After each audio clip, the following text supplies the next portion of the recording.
ప్రభుత్వం సినీ మాఫియా కలిసి ప్రజలను లూటీ చేస్తోందని మండిపడ్డారు సిపిఐ జాతీయ కంట్రోల్ కమిషన్ చైర్మన్ నారాయణ. సిగ్గు లేకుండా సినిమా టికెట్లు పెంచమని సినిమా వాళ్ళు అడగటం, బుద్ధి లేకుండా ప్రభుత్వం రేట్లు పెంచడం దారుణమన్నారు. 100 కోట్లు ఖర్చు పెట్టి సినిమాలు ఎవరు తీయమన్నారని నిలదీశారు. సినిమా హాల్కు కనీసం వాటర్ బాటిల్, బిస్కెట్లను కూడా తీసుకెళ్లనివ్వటం లేదన్నారు నారాయణ.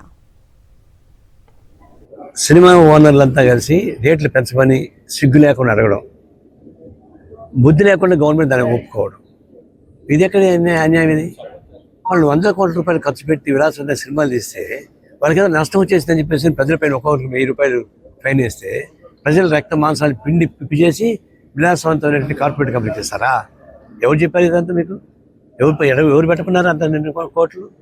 ఆ సినిమా థియేటర్కి పోతే నీళ్ళ బాటలు తీసుకోనిరు, బిస్కెట్లు తీసుకోనిరు, పిల్లలకి ఏమైనా ఇవి తీసుకోనిరు. ఆడబోయకుంటే కాన్ఫ్లెక్స్ 500, వాటర్ బాటిల్ 200. ఎంత దోపిడీ ఇది?